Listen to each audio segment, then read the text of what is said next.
आप सबके लिए एक इंटरेस्टिंग कहानी को लेकर। इस कहानी में एक ऐसे लड़के को देखेंगे जिसको अपनी सौतेली माँ से प्यार हो जाता है और हर रोज वह अपने डैड के गैर मौजूदगी में छुप छुप के सौतेली माँ के साथ घपाघप करता है। लेकिन उसके लिए मुसीबत तो तब बढ़ती है जब उसकी सौतेली माँ भी उसी के बच्चे को जन्म देती है। अब आगे देखेंगे उनके साथ क्या क्या होता है। तो चलिए बिना देर किए कहानी को शुरू करते हैं। कहानी की शुरुआत में साइमन नाम के एक लड़के को दिखते हैं जो अपनी गर्लफ्रेंड एलिसा के साथ रहा करता था और वो दोनों आज सुबह सुबह ही काफी मूड में थे और इंटीमेट हो रहे होते हैं। लेकिन उन्हें अपने मजे को यहीं पर रोकना पड़ता है क्योंकि साइमन को एलिसा के साथ अपने घर पर जाना था क्योंकि आज उसके डैड का बर्थडे होता है। दरअसल ये दोनों एक गंदी पेंटिंग बनाने वाले आर्टिस्ट हैं और घर जाते हुए भी साइमन एक पेंटिंग बना रहा था जिसमें एलिसा अपने हाथों से उसके हथियार को चला रही थी। ये देखकर एलिसा बहुत हंसती है। उसके बाद ये दोनों घर पे पहुंच जाते हैं जहाँ पर फैमिली के सभी लोग पहले से आए हुए थे। फिर फैमिली के सभी लोग डिनर टेबल पर बैठकर गॉड से प्रार्थना कर रहे होते हैं जिसे देखकर लगता है ये सभी लोग काफी धार्मिक है। प्रार्थना के बाद ये सभी लोग पार्टी करना शुरू कर देते हैं। फिर साइमन देखता है कि उसकी मॉम उसकी गर्लफ्रेंड एलिसा के साथ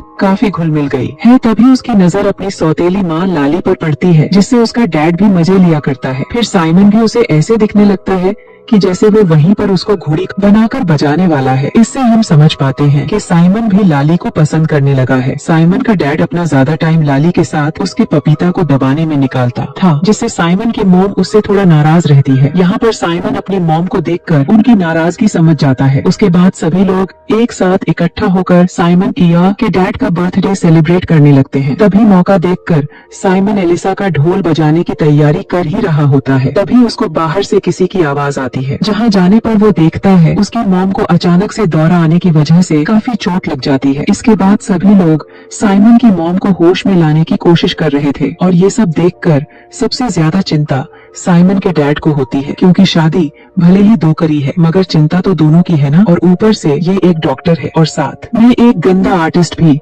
जिसके कुछ लक्षण साइमन के अंदर भी चले गए हैं। साइमन का डैड एक डॉक्टर था इसलिए वो उसकी मॉम को संभाल लेता है। इस हादसे के बाद पार्टी यहीं पर खत्म हो जाती है इसलिए साइमन एलिसा के साथ वापस जाने लगता है। साइमन अपनी मॉम को लेकर काफी परेशान था इसलिए एलिसा उसके साथ उसके अपार्टमेंट में रुक जाती है और रात भर ये दोनों खूब रोमांस करते हैं और जी भर के इंटीमेट होते हैं। अगले दिन साइमन अपनी सारी गंदी पेंटिंग्स को एलिसा के पास लेकर जाता है जहाँ पर वो दोनों अपनी गंदी पेंटिंग्स को किसी ऑक्शन में भेजने की तैयारी में लगे हुए थे। तभी वहाँ पे साइमन की मॉम आती है और वो उसे बताती है कि वो उसके डैड के साथ किसी वेकेशन पर जा रही है तो तुम्हें घर पर आकर उसके डैड के काम को संभालना पड़ेगा। साइमन भी समझ रहा था कि इस वीकेंड की वजह से उसके पेरेंट्स काफी करीब आ सकते हैं लेकिन इस चक्कर की यार में वो अपने औजार की पेंटिंग को ऑक्शन पे नहीं भेज पाता। अगले दिन साइमन अकेले ही अपने घर पे जाता है। घर पहुँचने के बाद साइमन के डैड उसे अपना सारा काम पे समझा देती है और उसके बाद साइमन के मॉम और डैड वीकेंड पर निकल जाते हैं। साइमन के मॉम डैड को वीकेंड पर जाते